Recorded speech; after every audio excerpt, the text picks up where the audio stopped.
మతం అనేది ఏ స్థాయికి వెళ్ళిపోతుందంటే అదొక పిచ్చి లాంటిది. ఇంకా చెప్పాలి అనంటే అదొక స్లో పాయిజన్ లాంటిది. అంటే నిదానంగా వెక్కేటువంటి పెద్ద ప్రమాదకరమైనటువంటి విషం లాంటిది. మీరు గమనించండి. కాబట్టి ఇంకా చెప్పాలి అనంటే అదొక డ్రగ్ లాంటిది. అదో మత్తు పదార్థం లాంటిది. ఆ పిచ్చి మనకు ఉండకూడదు. కాబట్టి ప్రియమైనటువంటి దేవుని బిడ్డలారా, అలాంటి మత పిచ్చి తారాస్థాయికి వెళ్ళిపోవటానికి కారణం, అలాంటి తారాస్థాయికి వెళ్ళిపోయినటువంటి స్థితిలో ఉన్నటువంటి ఆ మతోన్మాదం కలిగినటువంటి వ్యక్తులు ఏం చేస్తారంటే అవసరమైతే చావటానికైనా చంపటానికైనా వెనకాడరు. అయితే ప్రభువుని సిలువేయటానికి కూడా ఇలాంటి ఉన్మాదపు పిచ్చిని ఎక్కించుకున్నటువంటి ఆ కాలపు ప్రజలు ఎలాంటి ఆలోచన కలిగి ఉన్నారో మనం కొన్ని విషయాలు ధ్యానించేటువంటి ప్రయత్నం చేద్దాం. అయితే ప్రియమైన దేవుని బిడ్డలారా, ఈ మధ్యకాలం బాగా ఎక్కువగా మనం వింటా ఉన్నాం ప్రవీణ్ గారి యొక్క హత్య విషయంలో కదా. అందరూ కూడా ఎనాలిసిస్ చేసేటువంటి వాళ్ళు ఎక్కువగా ఉన్నారు. ఇది ఆయన కాదు, ఆయన సొక్క కాదని, ఆయన బండి కాదని, అది కాదని, ఇది కాదని అన్ని ఎనాలిసిస్ చేసేటువంటి వాళ్ళు బాగా ఎక్కువగా ఉన్నారు. మంచిది. అయితే నేనేం జ్ఞాపకం చేస్తున్నానంటే, ఒకసారి మనం ఆలోచన చేస్తే అన్ఎక్స్పెక్టెడ్గా జరిగేటువంటి కొన్ని హత్యలు ఉంటాయి. వాళ్ళు ఊరికనే దొరుకుతారు. అంటే ఉద్రేకంతోటో, కోపం వచ్చేసో, చేయి చేసేసుకునో, లేకపోతే సొంత తమ్ముడినో అన్నయ్యనో కొట్టి, లేకపోతే తండ్రిని కొట్టో, లేకపోతే స్నేహితుడిని కొట్టో, మొత్తం మీద కొంచెం అన్ఎక్స్పెక్టెడ్గా అనుకోని రీతిగా చంపేసినటువంటి వాళ్ళు ఈజీగా దొరికేస్తూ ఉంటారు. కానీ కొంతమంది ప్రొఫెషనల్ కిల్లర్స్ ఉంటారు. అంటే వాళ్ళ వృత్తి ఏంటంటే ఎదుటి వ్యక్తుల్ని చంపడానికి, అంటే డబ్బులు తీసుకుని చంపేటువంటి వాళ్ళు ప్రొఫెషనల్ కిల్లర్స్ ఉంటారు. అలాంటి వాళ్ళకి వాళ్ళ పని ఏంటంటే డబ్బులు ఇస్తే కాలు ఎరగొట్టమంటే కాలు ఎరగొడతారు, చెయ్యి ఎరగొట్టమంటే చెయ్యి తీస్తారు, లేదు మనిషినే తీసేయాలంటే మనిషిని తీసేస్తారు. వాళ్ళ వృత్తి ఏంటంటే డబ్బులకి మనిషిని గాయపరచటమే లేదా మనిషిని చంపటమే వాళ్ళ వృత్తి. అలాంటి వాళ్ళు కొంతమంది ఉంటారు. అలాంటి వాళ్ళకి ఎవరైతే ఈ ఎదుటి వ్యక్తులకి కీడు చేయాలి, హాని చేయాలని అనుకుంటారో వాళ్ళు ఏం చేస్తారంటే వాళ్ళ చేతులకి మట్టి అంటుకోకుండా ఓ ప్లాన్ రెడీ చేసేస్తారు. అలాంటి వాళ్ళు దొరకటం చాలా కష్టం. అంటే ఒక ప్రణాళికా సిద్ధమైనటువంటి హత్య. అలాంటి వాళ్ళు ఏం చేస్తారంటే ఒక రకమైనటువంటి స్కెచ్ గీసుకుంటారు. ఈ ఉపోద్ఘాతాన్ని వింటే ఈరోజు ప్రసంగం మీకు బాగా అర్థమవుతుందని చెప్తున్నాను. అలాంటి వాళ్ళు ఓ స్కెచ్ గీసుకుంటారు. ఆ స్కెచ్ గీసుకుని ఆ స్కెచ్లో ప్రతిదాన్ని కూడా నోట్ చేసుకుని ఆ ప్లాన్ ప్రకారంగా ఫాలో అవుతారు. తద్వారా దొరకటం చాలా కష్టమైపోతూ ఉంటుంది. అర్థమవుతుందా? అలాంటి ఉన్మాదం కలిగినటువంటి వ్యక్తులే వారికి కలిగినటువంటి నష్టాన్ని భరించలేక యేసు ప్రభువుని సిలువెయ్యాలన్నటువంటి ఆలోచనతోటి ఎప్పటి నుంచి ఒక ప్రీపెయిడ్ ప్లాన్ రెడీ చేసుకున్నారో మనం ఆలోచన చేస్తూ అలాంటి ఉన్మాదంతో కూడినటువంటి వ్యక్తుల గురించి కొన్ని విషయాలు మనం ధ్యానం చేస్తూ చాలా విలువైనటువంటి విషయాలు మనం తెలుసుకుందాం. మొదటిగా మనం ఆలోచన చేస్తే యోహాను సువార్త 12వ అధ్యాయము 10-11 వచనాలు మనం చదువుదాం. అమ్మా, అతన్ని బట్టి యూదుల్లో అనేకులు తమ వారిని విడిచి యేసునందు విశ్వాసముంచిరి గనుక ప్రధాన యాజకులు లాజరును చంపనాలోచన చేసిరి. మీరు గమనించగలిగితే ప్రియమైనటువంటి దేవుని బిడ్డలారా, హత్యా ప్రయత్నం అనేది ఎక్కడి నుంచి ప్రారంభమైందంటే ఈ మత పిచ్చి ఎక్కించుకున్నటువంటి ప్రధాన యాజకులు, శాస్త్రులు, మత పెద్దలు వీళ్ళకి కలిగినటువంటి అతిపెద్ద భారీ నష్టం ఏంటో తెలుసా? మీరు గమనించండి. అతిపెద్ద భారీ నష్టం, మతము ఉన్మాది స్థాయికి వెళ్ళటానికి ఇదే బలమైనటువంటి కారణం. ఈ కారణం మనకు అర్థమైతే ఈ రోజుల్లో జరుగుతున్నటువంటిది కూడా మనకి చాలా స్పష్టంగా అర్థమవుద్ది. వీళ్ళు ఎందుకు లాజర్ని చంపాలనుకుంటున్నారు? లాజర్ను బ్రతికించినందుకు ప్రభువుని ఎందుకు చంపాలనుకుంటున్నారు వీళ్ళు? ఎందుకమ్మా? చదివారు కదా, ఎందుకు? మళ్ళీ చదివితే పోనీ అర్థమవుతాయేమో, ఇంకోసారి చదవండి. ఎందుకు? యూదుల్లో యోధా మతాన్ని అవలంబిస్తున్నటువంటి వారిలో అనేకులు ఆ మతాన్ని విడిచిపెట్టేసి యేసునందు విశ్వసించారంట. అంటే వాళ్ళ యొక్క అప్పటిదాకా యోధా మతంలో ఉన్నటువంటి వాళ్ళు ఆ మతాన్ని విడిచిపెట్టి ఎవరిని వెంబడిస్తూ మొదలుపెట్టారు అంటే ఇప్పటి వరకు మాది పెద్ద మతం అని చెప్పుకుంటున్నటువంటి యోధా మతంలో తగ్గిపోవటం మొదలుపెట్టారు. మీరు ఎక్కువైపోతున్నారు, మీ వాళ్ళు, మా వాళ్ళు తక్కువైపోతున్నారు. కాబట్టి ఏం చేయాలి? మీ వాళ్ళు ఎక్కువైపోతున్నారు కాబట్టి మీ వాళ్ళు ఎక్కువ అవ్వకోకుండా ఆ ఎక్కువైనటువంటి జనాల్ని చంపలేరు కదా. అందుకని ఏం చేశారంటే ఆ ఎక్కువ అవటానికి కారణం ఏంటో ఆ ఆ వ్యక్తిని మనం చంపగలిగితే గనక వీళ్ళు ఎక్కువ అయ్యేటువంటి వాళ్ళు తగ్గిపోవటం మొదలెడతారు అన్నారు. ఈ రోజుల్లో కూడా అలాగే అంటున్నారు కదా. మీ వాళ్ళు ఎక్కడ చూసినా మీ వాళ్ళే, అందరూ మీ వాళ్ళు ఎక్కువైపోతున్నారు. అబ్బా! నిజంగా ఆలోచన చేస్తే ఇప్పుడు జరుగుతున్నటువంటి ర్యాలీలు, ఇప్పుడు జరుగుతున్నటువంటి ధర్నాలు ఇవన్నీ చూస్తూ ఉంటే నిజంగా క్రిస్టియానిటీ ఎంత విస్తరించిందా అనేటువంటి సంతోషం కూడా కలుగుతూ ఉంది. నిజంగా చాలామంది జనాలు, ఇవేమి రాజకీయ సభలు కాదు, డబ్బులు ఇస్తే వచ్చినటువంటి వాళ్ళు కాదు వాళ్ళందరూ. రాజకీయ సభలకు వెళ్తే వచ్చిన వాళ్ళందరికీ డబ్బులు ఇస్తారంట, భోజనాలు పెడతారంట, ఇంకా చెప్పాలంటే ట్రావెల్కి బస్సులు పెడతారంట, ఇవన్నీ పెడతారు. అవి ఏమీ ఆశించుకోకుండానే ఊరికనే వచ్చినటువంటి జనం వాళ్ళందరూ కూడా ఏం ఆశించుకోకుండా, పోనీ ఏ పాస్టర్ గారైనా వచ్చిన వాళ్ళందరికీ తలా 500 ఇచ్చాడని ఎక్కడైనా ఉందా? ఎవరైనా బయట పెట్టారు అలాంటి? వాళ్ళందరూ స్వచ్ఛందంగా వచ్చినటువంటి వాళ్ళు. ఇప్పుడు అందరూ అదే అంటున్నారు, చాలామంది కూడా అదే అంటున్నారు, మీ ఊళ్ళు ఎక్కువైపోతున్నారు, మా ఊళ్ళు తక్కువైపోతున్నారు. ఇదే స్థాయికి వెళ్తుందంటే ఇప్పుడు వీళ్ళకి కూడా చంపడానికి ప్రభువు బ్రతికించినటువంటి లాజర్ని ఆలోచించడానికి వీళ్ళకు ఉన్నటువంటి ఆలోచన ఎందుకు వచ్చిందో తెలుసా? వీళ్ళు అవలంబిస్తున్నటువంటి ఈ మతంలో వాళ్ళంట తగ్గిపోవటం మొదలెట్టారంట. ఎప్పుడైతే మన మతం అంతరించిపోతుందో అనేటువంటి ఆలోచన కలిగిందో ఉద్రేకాలు మొదలైనవి. ఎందుకంటే ఆ మతం వల్ల వాళ్ళకి ఆదాయం వస్తుంది, ఆ మతం వల్ల వారు స్వలాభం పొందుతున్నారు, ఆ మతం వల్ల వాళ్ళు ఎంతో కొంత లాభపడతా ఉన్నారు. కాబట్టి వారు పొందుతున్నటువంటి ఆ లాభం కాస్త ఆగిపోయింది, నష్టం జరుగుతూ ఉంది. ఆ మతంలో నుంచి చాలామంది ప్రభువుని వెంబడించటం వల్ల వాళ్ళకి నష్టం జరుగుతూ ఉంది. వాళ్ళ ఆదాయ మార్గాలన్నీ మూసుకుపోతూ ఉన్నాయి. ఇప్పుడు వాళ్ళకి బాధ కలుగుతూ ఉంది. మమ్మల్ని విడిచేసి, అంటే మా ఫాలోవర్స్ కాస్త మమ్మల్ని విడిచిపెట్టేసి ప్రభు ఫాలోవర్స్ అయిపోయారు, యేసు ప్రభుని వెంబడిస్తూ ఉన్నారు.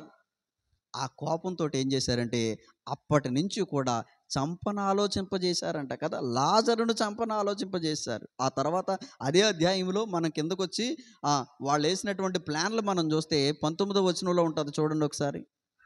కావున పరిసయ్యులు ఒకరితో ఒకరు మన ప్రయత్నములు ఎట్లు నిష్ప్రయోజనమైపోయినో చూడుడి, కాబట్టి లోకం ఆయన వెంట పోయినదని చెప్పుకున్నారు. అబ్బా, మనం చెడగొడటానికి ఎన్ని ప్రయత్నాలు చేశామో, ఆ మతంలోకి వెళ్ళకోకుండా మనం ఎన్ని ఆటంకాలు పెట్టామో, భయపెట్టాం.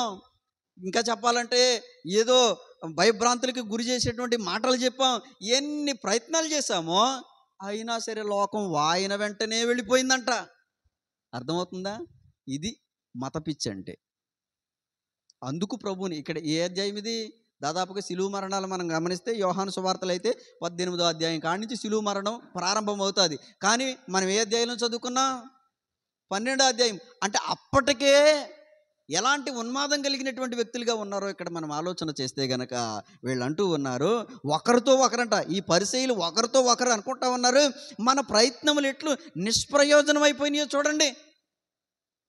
ఇదిగో లోకం ఆయన కూడా వెళ్ళిపోతుంది, వెళ్ళకోకుండా మనం ఇదే అంటున్నాను, ఈరోజు క్రైస్తవ్యంలోనికి వెళ్ళకోకుండా ఆపాలని చూస్తున్నటువంటి వాళ్ళు ఎంతమంది ఆపటానికి, ఎన్ని భయభ్రాంతులకి గురి చేయటానికి ప్రయత్నించినా అది నానాటికి పెరుగుతూనే ఉంటుంది. హల్లెలూయా!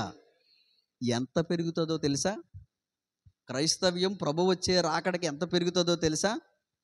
ఈ భూమి మీద ఉన్నటువంటి మనుషుల్లో లెక్కింపలేని సఖ్యమంత గొప్ప సమూహం అంట. అంటే ఇక్కడ కౌంట్ చేయటానికి కూడా వీలు కుదరలేనంత మంది పెరుగుతారంట. హల్లెలూయా! ఆలోచన చేయండి. అందుకనే ప్రభు రాకడలో ఎదుర్కొనటానికి వెళ్ళినటువంటి ఆ సమూహం ఎంత ఉన్నారంట? ఆ ప్రకటన గ్రంథంలో యోహాను గారు చూసినటువంటి దర్శనంలో, భవిష్యత్తు కాల సంగతులను గూర్చినటువంటి ఆ దర్శనంలో చూసినప్పుడు ఎంతమంది ఉన్నారంట? ఎవడునూ లెక్కింపజాలనంతటువంటి గొప్ప సమూహం కనపడ్డారంట. గొప్ప సమూహం కనపడ్డారు. వారు అక్కడికి వెళ్ళి ఏం చేశారనే విషయాలు రేపు మనం ధ్యానం చేద్దాం. అయితే ఇంతగా క్రైస్తవ్యం విస్తరిస్తుందే కానీ తగ్గిపోదనే విషయాన్ని మీకు జ్ఞాపకం చేస్తున్నాను. 12 మందితో ప్రారంభమైనటువంటి ఈ క్రైస్తవ మార్గం ఈరోజు ప్రపంచంలోనే మొదటి స్థాయిలో ఉంది అనే విషయాన్ని మీకు జ్ఞాపకం చేస్తున్నాను. కావాలంటే ప్రపంచంలోకెల్లా అతిపెద్ద రిలీజియన్ ఏదని మీరు సెర్చ్ చేయగలిగితే కనుక ఈ రోజుకి కూడా మొదటి స్థానంలో క్రైస్తవ మార్గమే ఉంది అనే విషయాన్ని మీకు జ్ఞాపకం చేస్తున్నాను. కాబట్టి ఎవరు ఎన్ని భయభ్రాంతులకు గురి చేసినా అది రోజు రోజుకి పెరుగుతుందే తప్ప తరిగిపోదు. ఇంకా చెప్పాలి అనంటే అలాంటి సమయంలోనే ఎవడు నకిలీ క్రైస్తవుడో, ఎవడు ఒరిజినల్ క్రైస్తవుడో అప్పుడే తెలిపోతుంది. అర్థమవుతుందా? కాబట్టి ప్రియమైనటువంటి దేవుని బిడ్డలారా, వీళ్ళు అప్పటి నుంచే చంపను ఆలోచింపజేశారు. ఎందుకంటే వాళ్ళ మనస్సుల్లోనికి మత పిచ్చి బాగా ఎక్కింది. చూసారా ఎప్పటి నుంచి ఆలోచన చేశారు. అందుకని మన ప్రయత్నాలన్నీ నిష్ప్రయోజనం అయిపోయినాయి. మనం ఎన్ని చేసినా కానీ లోకం మాత్రం ఆయన వెంటనే వెళ్ళింది అనుకుంటున్నారంట. సరే ఇంకెలాగో వెళ్ళిపోతుంది కదా, ఆయన వెనకాల వదిలేద్దాంలని అనుకోలేదు. వాళ్ళ ప్రయత్నాలు ఆపుకోకుండా ఎంత దారుణమైనటువంటి పరిస్థితిలో ఉన్నారో చూడండి ఒకసారి. అలాంటి వ్యక్తులు ఈ రోజుల్లో కూడా ఉంటారు. మత్తయి సువార్తలోనికి రండి ఒకసారి. మత్తయి సువార్త 26వ అధ్యాయం 3వ వచనం నుంచి చదువుతాను. ఆ సమయమున ప్రధాన యాజకులు ప్రజల పెద్దలను కయప అనేటువంటి ప్రధాన యాజకుని మందిరములోనికి కూడి వచ్చి యేసును మాయోపాయము చేత పట్టుకొని చంపవలనని ఏకమై ఆలోచన చేశారంట. చూసారా, ప్లాన్ అక్కడ రెడీ చేసుకుంటున్నారండి. వీళ్ళు ఎక్కడ కూర్చున్నారమ్మా చెప్పండి? ఎక్కడ మందిరం అంటే చర్చిలో హత్యా ప్లాన్ అంటే మర్డర్ ప్లాన్ ఎక్కడ చర్చిలో రెడీ చేసుకుంటున్నారంట. చూడండి వీళ్ళు. అబ్బబ్బబ్బబ్బబ్బా ఎంత దారుణమైన స్థితిలో ఉన్నారు. వాళ్ళ మార్గదర్శకులు ఈ కయప ఎక్కడైతే ప్రధాన యాజకత్వం చేస్తున్నాడో ఆ మందిరంలోనంట. కయప యొక్క మందిరంలో అన్నారు కదా. కయప యాజకత్వం చేసేటువంటి ప్రధాన యాజకుడైనటువంటి కయప యాజకత్వం చేసే మందిరం ఎక్కడ ఉందో ఆ మందిరంలో కూడుకున్నారంటే వీళ్ళందరూ కూడా ఎలా చంపాలి అని ఆలోచన చేస్తూ ఉన్నారంట ఒకరికొకరు. నీ దగ్గర ఏ ఐడియా ఉందో చెప్పు. ఇలా చేస్తే బాగుంటుందా, అలా చేస్తే బాగుంటుందా, అసలు ఏం చేస్తే బాగుంటుంది, యేసును ఎలా సంహరించాలి అని ఆలోచన చేస్తున్నారంట. ఆలోచన చేయండి. చూసారా, ఈ మాట మీకు అర్థమవుతుందా? వాళ్ళ ప్లాన్ ఎలా ఉందో చూడండి. ఈరోజు ఉన్నటువంటి హంతకుల కంటే 100 రెట్లు భయంకరమైన హంతకులు వీళ్ళు. ఈ ప్రధాన యాజకులు కానీ, శాస్త్రులు కానీ, పరిసయ్యులు కానీ. మీరు ఆలోచన చేయండి. వీళ్ళకి బుద్ధి చెప్పలేదా యేసయ్య అంటే? 23వ అధ్యాయం అంతా వీళ్ళకి బుద్ధి చెప్పినటువంటి సంగతులే ఉంటాయి. అందులో బుద్ధి చెప్పలేదంటే యేసయ్య ఒక్క మాట కాదు, వాళ్ళ ముఖం మీద ఎన్ని మాటలు, ఇంకా చెప్పాలంటే మన భాషలో, వాడుక భాషలో చెప్పాలంటే ఎన్ని చివాట్లు పెట్టారో యేసయ్య. మారలేదు ఎవడున్నా, తెలుసా? అందుకని అనుకున్నారంట, అందరూ తలో ఆలోచన చెప్పిన తర్వాత వాళ్ళు అనుకుంటున్నారంట, ప్రజల్లో అల్లరి కలగకుంటున్నట్లు పండుగలో మాత్రం వద్దు. అబ్బా, ఇంతకంటే భయంకరమైన అంతకులు ఉంటారు ఇంకొకళ్ళు.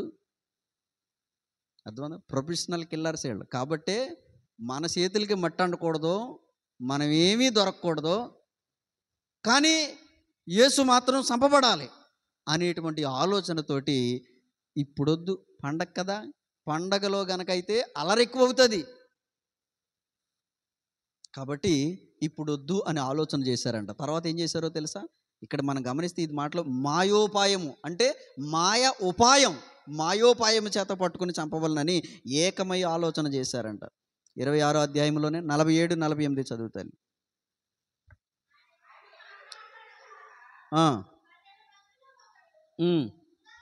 వచ్చెను వానితో కూడా అమ్మా బహుజన సమూహములు వచ్చారు. అయితే వాళ్ళు కత్తులు గుదిలు పట్టుకుని ప్రధాన యాజకుల యొద్ద నుండి ప్రజల పెద్దల నుండి వచ్చాను. వీళ్ళు ఎక్కడి నుంచి వచ్చారు? యోధాతో పాటు ఇంకొంతమంది ఎవరున్నారంట అక్కడ? యోధాతో పాటు ఇంకా కొంతమంది బహుజన సమూహం. ఈ బహుజన సమూహం దగ్గర ఏమున్నాయి? వెపన్స్. చెప్పండి, ఏమున్నాయి వెపన్స్? అయ్యి ఆయుధాలు, కత్తులు, గుదియలు. ఈ పట్టుకుని ఎక్కడి నుంచి వచ్చారో తెలుసా? ప్రధాన యాజకుల దగ్గర నుండి, పెద్దల యొద్ద నుండి వచ్చారంట. అంటే వీళ్ళకి ఏమి ఇచ్చారో తెలుసా? ఓరు బాబు, మీరు వెళ్తున్నారో రాత్రిపూట వెళ్తున్నారు చూడండి. పగలపూట అయితే బాగా ఇప్పుడు కూడా జరిగి అయ్యే చూడండి. బాగా ఫేమస్ పర్సన్లు ఎవరినైనా అరెస్ట్ చేయాలంటే రాత్రిపూట తెల్లవారుజామున అరెస్ట్ చేస్తారంట కదా. ఓ పాస్టర్ గారిని, అజయ్ బాబు గారిని కూడా రాత్రి 12ంటికి తీసుకెళ్ళిపోయారంట. అవునా కదా? పగలైతే మరి తెలిసిపోతుంది, అందరూ వచ్చేస్తారు కదా. అందుకని వీళ్ళు కూడా అదే ప్లాన్. పగల అరెస్ట్ చేయలేదు చూడండి. పగల బంధించడానికి వెళ్ళలేదు, రాత్రిపూట బంధించడానికి వెళ్ళారు. వెళ్ళేటప్పుడు ఏమన్నారు తెలుసా? ఆయన బాగా ఫేమస్ పర్సన్, జన సమూహంలో ఆయన వెంట వచ్చినాయి. ఆయన మీద చేయస్తే ఎవడు ఊరుకోడు. కాబట్టి ఎవరికి తెలియకోకుండా ఎంతో కొంత కొద్దిమంది అయినా ఉంటారు. కాబట్టి ఎందుకైనా మంచిదని మీరు ఆయుధాలు తీసుకెళ్ళండి అని కత్తులు గుదీలు ఇచ్చి పంపించారంట. అర్థమవుతుందా? ఆయుధాలు ఇచ్చి పంపించారు. బా, ఎంత దుర్మార్గులో చూడండి. వీళ్ళు వెళ్తారా పరలోకం? అమ్మ, వీళ్ళు పరలోకం వెళ్తారా? యేసయ్య అన్నారు, మీరు వెళ్ళరో, వెళ్ళి వాళ్ళని వెళ్ళనవరు అన్నారు. ఆ మాట వీళ్ళ కోసమే చెప్పిందే. ఇంకా మనం ఆలోచన చేస్తే కనుక 26వ అధ్యాయంలోనే 59వ వచనం చదువుతాలి. స్పీడ్గా వెళ్ళిపోదాం మనం. అమ్మా, ప్రధాన యాజకులను మహాసభ వారందరూ యేసును చంపవలనని ఆయనకు విరోధంగా అబద్ధ సాక్ష్యము వెతుకుచుండిరి. ఇక్కడ మనం ఆలోచన చేస్తే యేసయ్యను చంపవలనని ఆయనకు విరోధంగా అబద్ధ సాక్ష్యము చెప్పే వాళ్ళ కొరకు వెతుకుతున్నారంట.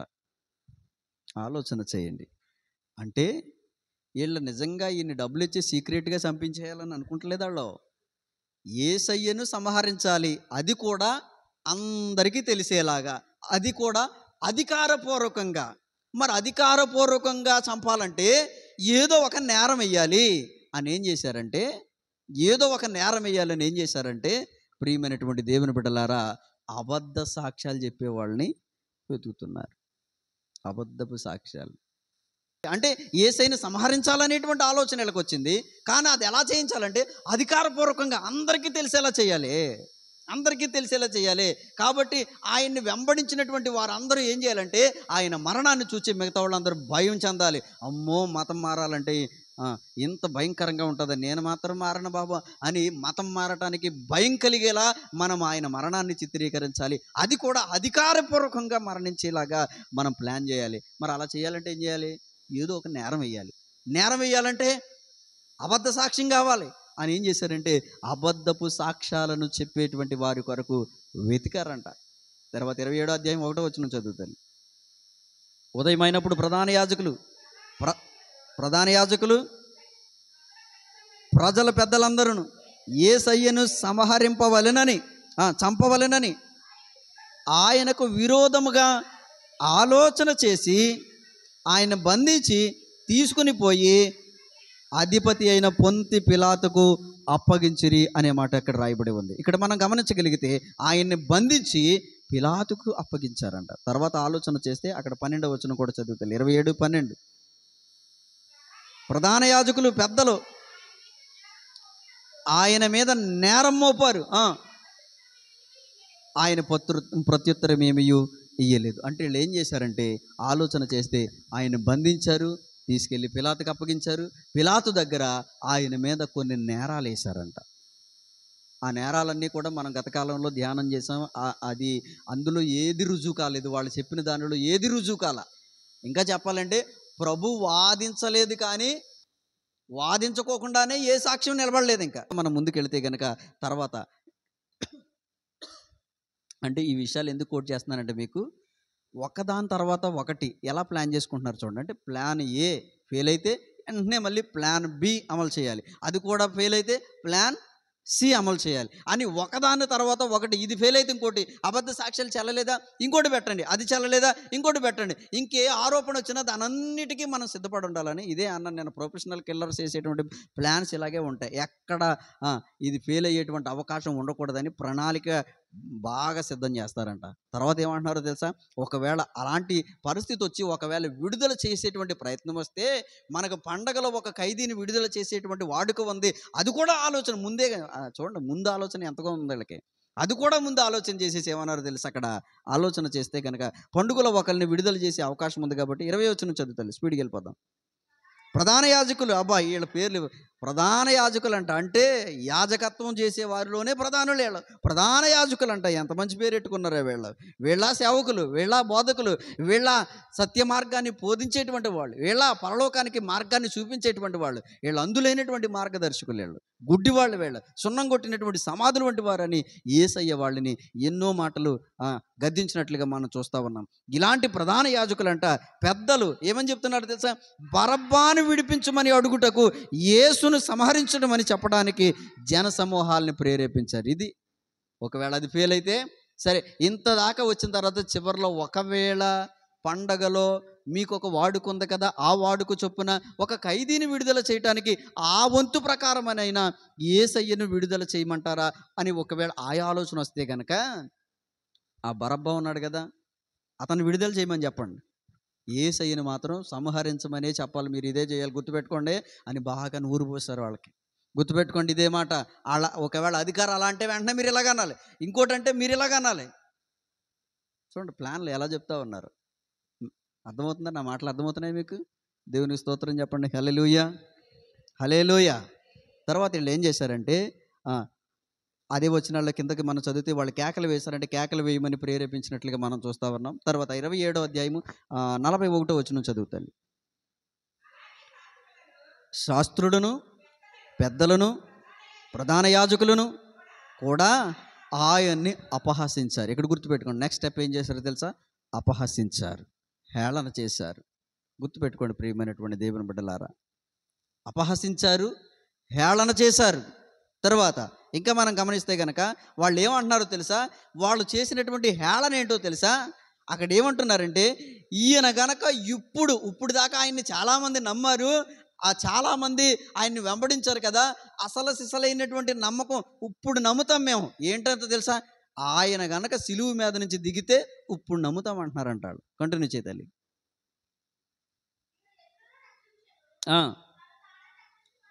వీడు ఇతరులను రక్షించను, తను తానే రక్షించుకొనలేడు.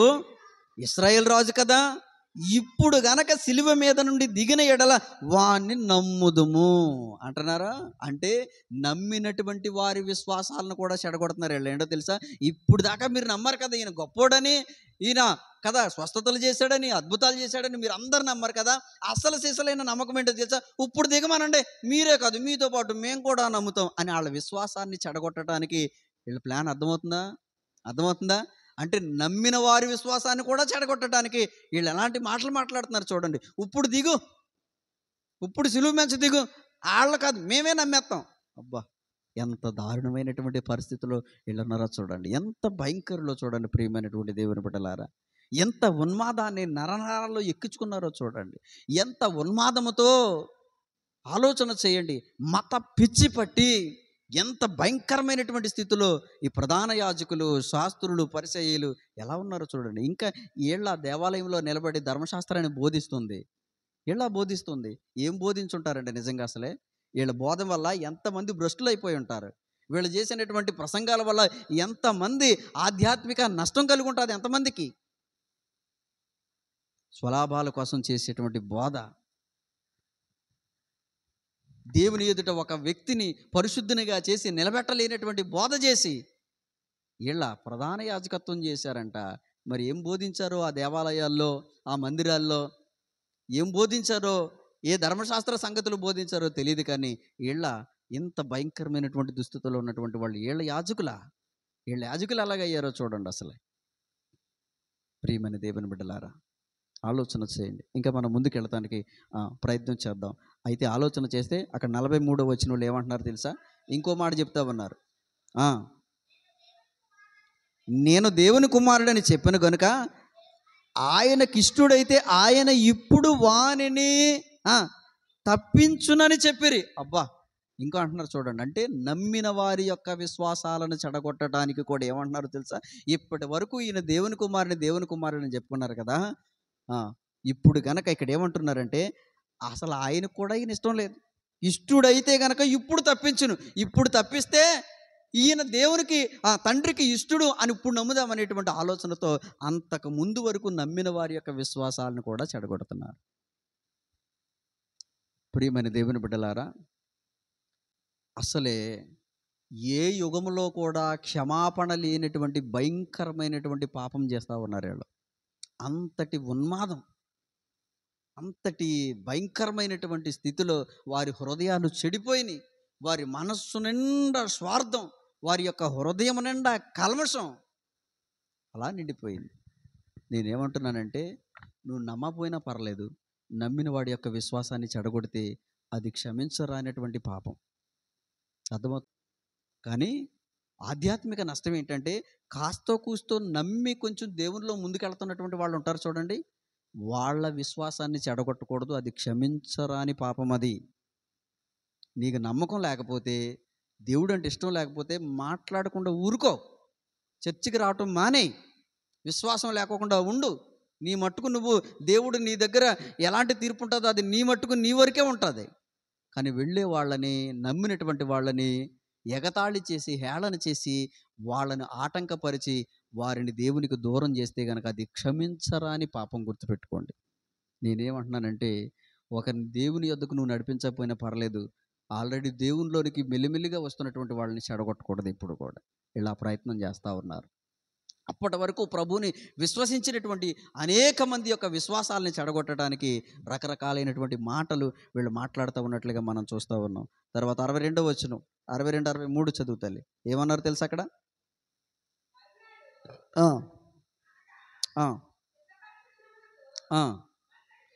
చూడండి, అంటే సమాధి చేయబడిన తర్వాత కూడా ఇక్కడ మనం గమనించగలిగితే చూడండి, చనిపోయి కదా మరణించి సమాధి చేయబడిన తర్వాత కూడా వీళ్ళు మాట్లాడుతున్నటువంటి మాటలు ఎలా ఉన్నాయో చూడండి. అక్కడ కూడా వదిలిపెట్టలేదండి. ఒకసారి మనం చూద్దాం, చదువుతాను అమ్మా. మరునాడు అనగా సిద్ధపరచు దినమున, మరుసటి దినమున ప్రధాన యాజకులు, పరిసయ్యులు పిలాతు దగ్గరికి వచ్చారు. ఎప్పుడు? సమాధి కార్యక్రమం అయిపోయిన తర్వాత. సమాధి కార్యక్రమం అయిపోయిన తర్వాత కూడా మళ్ళీ వచ్చారు పిలాతు దగ్గరికి. చెప్పండి ఏంటి ఏమంటున్నారు తెలుసా? అయ్యా వంచకుడు అన్నారండి. ఎంత దారుణమైన మాట! వంచకుడు అంట. వంచకుడు అంటే తెలుసా? నమ్మించి మోసగించటమే వంచన. యేసయ్య ఎక్కడ అలా చేయలేదు. వంచకుడు అన్నారు. ఇంకా మనం ఆలోచన చేస్తే కనుక ఏమంటున్నారు తెలుసా? చదువుతాను. సజీవుడై ఉన్నప్పుడు 3 దినములైన తరువాత నేను లేచెదనని చెప్పినది మా జ్ఞాపకం ఉంది. కాబట్టి 3వ దినం వరకు సమాధి భద్రం చెయ్యమని ఆజ్ఞాపించుచున్నాము. ఎవరికి? ఒక అధికారికే ఆజ్ఞాపిస్తున్నారు వీళ్ళు వెళ్ళి. ప్రధాన యాజకులు, పెద్దలు, మత పెద్దలు ఏం చేస్తున్నారు? ప్రధాన యాజకులు, మత పెద్దలు, ప్రధాన యాజకులు అంటే వెళ్ళి అధికారికి ఆజ్ఞాపిస్తున్నారు. ఏమని తెలుసా? ఆయన సజీవుడై ఉన్నప్పుడు 3వ దినాన లేస్తానన్నాడు. కాబట్టి సమాధి మామూలుగా అట్టిబిట్టిగా చేస్తే కుదరదు, గట్టిగా భద్రం చేయాలి. పిలాతు ఆ సమాధిని గట్టిగా సీలేయాలి. అసలే మామూలు వ్యక్తులు, సాధారణ వ్యక్తులు తొలగించడానికి అవకాశం లేనంత గట్టిగా దాన్ని భద్రం చేయాలి. అది కూడా చెప్తున్నారు వెళ్ళి. అబ్బబ్బబ్బా, ఎంత దారుణమైన పరిస్థితులే. ఇంకా పిలాతుకి విసుకొచ్చన్నాడు, నేను చేసింది ఏదో చేశానయ్యా, ఇంక మీరు చేసుకోండి, ఇంకా నేనేదో నా ఫార్మాలిటీగా ఎంతవరకు అంతవరకు చేశాను, మీకు నమ్మకం లేకపోతే కనుక మీరే చేసుకోండి అని వాళ్ళు కుదిలేస్తే వాళ్ళు ఏం చేశారంటే, పిలాతు అంటే అధికారి పంపిన మనుషులతో పాటు వీళ్ళ సొంత మనుషులను పంపారు సమాధి దగ్గరికి. వెళ్ళండి అబ్బాయి, మీరు కూడా అక్కడ కాపలా ఉండండి. చూడండి, కంటిన్యూ చేయాలి. 64. వాని శిష్యులు వచ్చి వాణ్ణి ఎత్తుకుని పోయి ఆయన మృతుల్లో నుండి లేచినని ప్రజలతో చెప్పుదురేమో. అప్పుడు మొదటి వంచన కంటే కడపటి వంచన మరి చెడ్డదై ఉండునని చెప్పిరి. అందుకు పిలాతు, కావలి వారు ఉన్నారు కదా, మీరు వెళ్ళి మీ చేతనైనంత మట్టుకు సమాధిని భద్రం చేసుకోండి అబ్బాయి అని పంపేస్తే, వారు వెళ్ళి ఏం చేస్తారో తెలుసా? కావలి వారిని కూడా ఉంచుకొని రాతికి ముద్రేసి సమాధిని భద్రం చేశారు. అంటే అధికారి పంపినటువంటి మనుషులతో పాటు వీళ్ళ సొంత మనుషులను కూడా సమాధి దగ్గరికి పంపారు. అబ్బా, అంటే మరణమైన తర్వాత సమాధి చేయబడిన తర్వాత కూడా వీళ్ళ ఉన్మాదం తగ్గలేదండి. ఆలోచన చేయండి ప్రియమైనటువంటి దేవుని బిడ్డలారా. సొంత మనుషులతోటి కదా కావలి ఉంచారంట. ఇంకేం చెప్తున్నారు తెలుసా? ఒకవేళ నిజంగానే ఆయన 3వ దినాన్ని లేస్తే, నిజంగానే 3వ దినాన్ని లేచి కనబడితే, అప్పుడు వాళ్ళు అంటున్నారు, ఏమంటున్నారో తెలుసా? మొదటి ఏమని రాజపడిందమ్మా? మొదటి వంచన కంటే కడపటి వంచన మరీ చెడ్డదవుతుంది. అబ్బా, అస్సలు కథ మొదలుకు వస్తుంది అబ్బాయి. నిజంగా ఆయన 3వ దినాన్ని లేచి కనబడితే, ఇప్పుడు దాకా ఆయన్ని నమ్మినటువంటి వాళ్ళు కొంతమంది అయితే, ఆయన తిరిగి లేచినటువంటి ఆ పునరుద్ధానాన్ని చూసి ఇంకెంతమంది మారిపోతారో. మన మతం పడిపోతుందయ్యా, మన ఫాలోవర్స్ తగ్గిపోతారయ్యా. కాబట్టి ఈ యొక్క ప్రభు మార్గాన్ని, యేసు ప్రభు చూపించిన మార్గం ఎక్కువగా పెరిగిపోతుంది. అప్పుడు మొదటి వంచన కంటే కడపటి వంచన మరీ చెడ్డదైపోతుంది. ఇప్పుడు ఎలాగా? సరే, నెక్స్ట్ అబ్బా వీళ్ళంతా తెలివైనోళ్ళో చూడండి. అయితే ఇంకో ప్లాన్ వేయాలి. ఏం ప్లానో తెలుసా? ఒకవేళ నిజంగానే గనక ఆయన లేచి ఎవరికన్నా కనబడినా సరే, ఒకవేళ ఆయన లేచాడని ఆయన శిష్యులు ఎవరైనా చెప్పినా సరే, ఎవ్వడూ నమ్మకోకుండా ఉండనట్లుగా ఇంకో అబద్ధాన్ని ప్రచారం చేయటం మొదలు ఇంకోటి ప్లాన్ వేశారు. ఏంటో తెలుసా? చదువు తల్లి. అక్కడ మనం 28వ అధ్యాయం 11 నుంచి చదువు తల్లి. చాలా ద్రవ్యం ఇచ్చి మేము నిద్రపోవుచుండగా, మళ్ళీ చదువు, మేము నిద్రపోవచ్చుండగా అతన్ని ఎత్తుకొని పోయిరని మీరు చెప్పండి. చూసారా? ఒకవేళ నిజంగా ఆయన శిష్యులు, అయ్యా సమాధి తెరవబడింది, ఆయన లేడు, ఆయన యొక్క పార్థివ దేహం అందులో లేదు, ఆయన తిరిగి లేచాడని వాళ్ళ శిష్యులు ఎవరైనా చెప్తారేమో. కాబట్టి ఇక చివరి ప్లాన్ ఏంటో తెలుసా? ఒకవేళ నిజంగా ఆయన లేస్తే కనుక మీరేం చేయాలి తెలుసా? చాలా ద్రవ్యం ఇచ్చారంట, మరి ఎన్ని డబ్బులు ఇచ్చారో తెలియదు. కానీ ఈ డబ్బులు తీసుకుని మీరు ఏం చేయాలంటే వాళ్ళకంటే ముందు మీరే ప్రచారం మొదలెట్టాలి. అబ్బాయి ఏంటో ప్రచారమో తెలుసా? యేసువారు లేరు, ఆయన పార్థివ దేహాన్ని ఆయన శిష్యులు వచ్చి ఎత్తుకుపోయారు, మేమే చూసాం అని చెప్పాలి మీరు. అర్థమైందా నా మాటలు? ఇది ఆ రోజు మత పిచ్చి పట్టినటువంటి వారి యొక్క పరిస్థితి. ఇప్పుడు ఈ మాటలు వింటూ ఉంటే ఈ రోజుల్లో జరుగుతున్నటువంటి పరిమాణాలకి దగ్గరగా కనపడుతున్నాయా లేవా? ఆలోచన చేయండి ప్రియమైనటువంటి దేవుని బిడ్డలారా, ఆలోచన చేయండి. కాబట్టి ఇలాంటి ఉన్మాదపు పరిస్థితుల్లో మనం ఉన్నాం. అయినప్పటికీ ప్రభు మనకిచ్చినటువంటి ధైర్యం గమనించండి ప్రియమైన దేవుని బిడ్డలారా. ప్రభు ముందుగా చెప్పినటువంటి ప్రతి మాట జ్ఞాపకం చేసుకోవాలి మీరు. మన ధైర్యం కోసం ప్రభు ముందే చెప్పారు అన్నీ. మిమ్మల్ని మహాసభలకు అప్పగిస్తారు, మిమ్మల్ని చెరసాల్లో వేస్తారు, మిమ్మల్ని హింసిస్తారు. నన్ను అంగీకరించినందుకు అబ్బా వీళ్ళు ఎంత మంచి పని చేశారో, వీళ్ళు ఎంత మంచి వ్యక్తులుగా మారిపోయారో అని మిమ్మల్ని ఏమి అభినందించి దండేసి సాల్వా కప్పి సన్మానించరో, మిమ్మల్ని గాయపరుస్తారు. కాబట్టి ఎవడైనా క్రైస్తవుడైనందుకు బాధను అనుభవిస్తే గనక అది మీకు మేలు, అటివాడు ధన్యుడు. క్రీస్తు యేసునందు సద్భక్తితో బ్రతకను ఉద్దేశించినటువంటి వారందరికీ ఏముంది? హింస. ఆశీర్వాదాలు కాదు, దీవెనలు కాదు, మంచి భక్తితో బతికను ఉద్దేశించిన వారికంట హింస ఉంది అని రాయబడి ఉంది తిమోతి పత్రికల్లో. ప్రియమైన దేవుని బిడ్డలారా, కాబట్టి నువ్వేదో లోకాన్ని విడిచి వేరయ్యావని నువ్వు ప్రభు దృష్టిలో మాత్రమే యోగ్యుడివి, యోగ్యురాలు తప్ప లోకానికి నీ వ్యక్తిగతంగా ఉన్నటువంటి నీ జీవితం లోకానికి ఏం నచ్చదో గుర్తుపెట్టుకోండి. నువ్వు పరిశుద్ధంగా జీవిస్తే లోకానికి వ్యతిరేకమే, నచ్చో, వ్యతిరేకిస్తావు. నిన్ను ఎంత వ్యతిరేకో తెలుసా? ప్రభువే చెప్పారు, నీ ఇంటి వారే నీకు శత్రువులంట. నీ ఇంటి వారే నీకు శత్రువులు. గుర్తుపెట్టుకోండి, అన్నని తమ్ముడు అప్పగించే రోజులు వస్తాయి, తమ్ముడిని అన్నని అప్పగించే రోజులు వస్తాయి. ప్రభు చెప్పిన మాటలు జ్ఞాపకం చేసుకోండి. అందుకనే యేసు ప్రభు వారు చెప్పిన మాట ఏంటో తెలుసా? ఇక నుంచి జాలి మాత్రమే కాదు, కత్తి కూడా దగ్గర పెట్టుకోండి. అర్థమవుతుందా? భయంకర రోజుల్లోకి మనం వెళ్ళిపోతూ ఉన్నాం. కాబట్టి ప్రియమైన దేవుని బిడ్డలారా, సడలిని విశ్వాసం మనకు ఉండాలి, సడలిపోని విశ్వాసం మనకు ఉండాలి. ఆలోచన చేస్తే ప్రభు మరణం తర్వాత, ప్రభు మరణించి పునరుద్ధానమైన తర్వాత ప్రభువుని వెంబడించి అనుసరించినటువంటి వారి సంఖ్య నానాటికి పెరిగిందే తప్ప తరగలేదు. ఆ రోజు ప్రభు మరణంతో ప్రారంభమైన ప్రభు మరణ సువార్త ఈ రోజు వరకు ప్రకటించబడుతూనే ఉంది. హల్లెలూయా. అప్పటి నుంచి ఇప్పటి వరకు క్రైస్తవులకి హింస కలుగుతూనే ఉంది. అయినా హింస అయినా, కష్టమైనా, కరువైనా భరించి దేవుని కోసం నిలబడుతున్నారు. అది క్రైస్తవ మార్గం అంటే. హల్లెలూయా. ప్రభువు మనకి మతాన్ని నేర్పించలేదు, ప్రభు మనకి మతాన్ని కట్టలేదు, ప్రభు మనకి మార్గాన్ని చూపించారు. ఏ మార్గం అంటే ఒక వ్యక్తి పరిశుద్ధుడై దేవుని సన్నిధికి ఎక్కడ నుండి వచ్చాడో అక్కడికి చేరటానికి యేసు ప్రభు వారు మార్గం చూపించారు. ఆ మార్గాన్ని అనుసరిస్తే, ఆ మార్గములో నడిస్తే పరిశుద్ధుడైన దేవుడు ఉన్నటువంటి స్థలంలోనికి మనం వెళతాం. అది అలా కావాలని కోరుకున్న వాళ్ళందరూ కూడా క్రైస్తవ మార్గంలోనికి వస్తూ ఉన్నారు. అది వార్చలేక మీ వారు ఎక్కువై మా వారు తక్కువ అవుతున్నారు అనేటువంటి మత పిచ్చి కలిగినటువంటి వ్యక్తులు ఈరోజు రకరకాలైనటువంటి భయభ్రాంతులకు గురి చేసేటువంటి ప్రయత్నాలు జరుగుతున్నాయి. నీ విశ్వాసం సడిలిపోకు, నీ విశ్వాసం నుంచి తొలగిపోకు. కరువైన, ఖడ్గమైన, కష్టమైన ప్రభు కోసం నిలబడు. ఇప్పుడు ఆలోచన చేయండి. వాళ్ళ యొక్క ఉద్రేకాన్ని అంతటినీ కలిపి ఏదో ఒక భయంకరమైనటువంటి ఘటన చేశారు, లేకపోతే నిన్ను చంపారు అని అనుకో, ఏమవుద్ది? ఒకసారి చేస్తామా? రోజు చేస్తామా? ఒకసారి చేస్తాం. పోనీ మహా అయితే ఎంతసేపు మరణయాతన? ఎంతసేపు? ఒకవేళ గట్టి కొడితే చెప్పండి, గట్టి కొట్టాడు, మరణయాత చచ్చేలా కొట్టాడు, ఎంతసేపు మరణయాతన?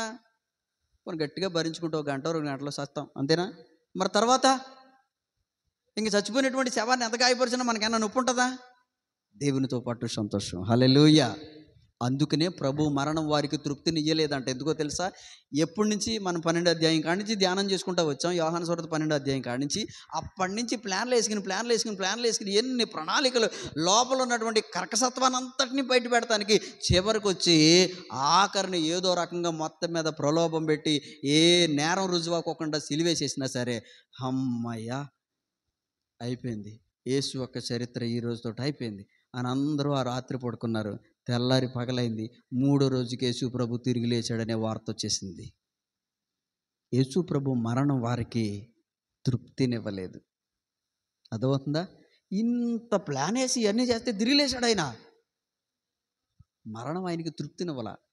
ఈరోజు ఆలోచన చేస్తే మన మరణాలు కూడా ఏ మతోన్మాదికి తృప్తినివ్వదో. ఎందుకో తెలుసా? తిరిగి ఎక్కడైతే పరిశుద్ధుల రక్తము ఒలికింపబడిందో, దేవుని లేఖన నెరవేర్పు ప్రకారంగా మరలా దేవుడంట ఆ రక్తము ఒలికింపబడి మృతుడైనటువంటి ఆ వ్యక్తిని తీసుకొచ్చి మరలా ఓ రోజు వాళ్ళ ముందు నిలబెడతాడు. అయితే నువ్వు చంపింది ఏదని తీసుకొచ్చి దేవుడు వాళ్ళ ముందు నిలబెడతాడు. ఆలోచన చేయండి. కాబట్టి నేను కన్క్లూడ్ చేస్తూ తెలియచేసే మాట ఏంటంటే, విశ్వాసము, సడలిపోని విశ్వాసం కలిగి ఉండండి. స్థిరమైన పునాది వేసుకోండి. రాబోయేది గడ్డు కాలం, భయంకరమైనటువంటి పరిస్థితులు. ఆలోచన చేయండి. ఈరోజు ఉన్నట్టుగా ఫ్యాన్ కింద ఉండి హాయిగా వాక్యం వింటున్నట్టుగా రాబోయే రోజులు అలా ఉంటాయో ఉండవో తెలియదు. రాబోయే పరిస్థితులు ఆలోచన చేయండి. పెద్ద పెద్ద హోదా కలిగి ఉన్నతమైనటువంటి స్థితిలో ఉన్నటువంటి వాళ్ళనే ఈరోజు చాలా భయంకరంగా హింసిస్తూ ఉన్నారు. మన బోటోళ్ళు ఎంత ఆలోచన చేయండి. కాబట్టి ఈరోజు బెదిరిస్తేనో అదిరిస్తేనో చెదిరిపోయేటువంటి విశ్వాసం నీదైతే అది సరైనటువంటి విశ్వాసం కాదు. మరణం వరకు కూడా నమ్మకంగా ఉన్నటువంటి వాడికే జీవకిరీటం. కాబట్టి ప్రభుతో పాటు ఉండాలి, ఆయనతో పాటు నేను జీవించాలి, నాకు నరకయాతన కలగకుండా ఈ భూమి మీద. అందుకని దేహాన్ని శిక్షించే వాళ్ళకి భయపడొద్దని యేసయ్య చెప్పారు. కాబట్టి ఆత్మను శిక్షించే దేవునికి మిక్కిలి భయపడ్డా అన్నారు. కాబట్టి దేవునికి భయపడి జీవిస్తూ నువ్వు పరలోకానికి చేరాలి అనేటువంటి ఆలోచనతో నువ్వు ఉంటే, ఈరోజు భూమి మీద ఏర్పడే ప్రతి పరిస్థితిని అధిగమించి దేవునితో పాటు ఉంటావు. లేదు, ఎవడో అదిరించాడు బెదిరించాడు అని చెప్పి భయపడిపోయి ప్రభువును విడిచిపెట్టేస్తే గనక తోదక నీకు నరకమే. ఆలోచించుకొని నీ ఎదుట జీవమును మరణమును 2 ద్వారములు తెరిచి ఉన్నాం. ప్రభు అంటున్నారు, నువ్వు జీవాన్ని కోరుకుంటావా అని ప్రభు అంటున్నారు. లేదు, నాకు లోకాన్ని చూస్తే భయమేస్తుంది, లోకంలో పరిస్థితులు చూస్తే నాకు భయమేస్తుంది, నాకు మరణమైనా పర్లేదు కానీ నేను రాజీ పడిపోతాను, నీతో సాగలేనని నువ్వు మరణాన్ని కోరుకుంటావా? ఇది తుది నిర్ణయం. ఏ పరిస్థితుల్లోనైనా సరే గట్టి ప్రార్థన చేయండి. సేవకుల కొరకు ప్రార్థన చేయండి. సేవకులు హఠాత్ మరణం పొందుతున్నారు. వాక్యం కరువయ్యే రోజులు వస్తూ ఉన్నాయి. సేవకుల కొరకు ప్రార్థన చేయండి. కోతకు పనివారు ఇంకా కావాలని ప్రార్థన చేయండి. రాబోయే దినాల్లో సువార్త ప్రకటన ఇంకా బలంగా జరగాలని ప్రార్థన చేయండి. మీ ప్రార్థన మరింత భారం కలిగి, ఆత్మల సంపాదన కొరకు మీరు భారం కలిగి ప్రార్థన చేస్తే రాబోయే దినాల్లో మనం ఎక్కువ ఆత్మలను సంపాదించగలిగే స్థితిలో మనం ఉంటాం. లేదని ఇంకా నిర్లక్ష్యంగా ఉంటే ఉరి వచ్చినట్లుగా మీ మీదకి ఒకరోజు ఉపద్రవ దినము రానే వస్తుంది. కాబట్టి మెలకువ కలిగి మంచి ప్రార్థనా జీవితంతో సిద్ధపాటు కలిగి ఎలాంటి ఉపద్రవమైన సడలిపోని విశ్వాసం కలిగి ఉండాలని తెలియచేస్తూ ఉన్నాను. దేవుడి మాటలు మన వినికిడిలో దీవించును గాక. ఆమేన్.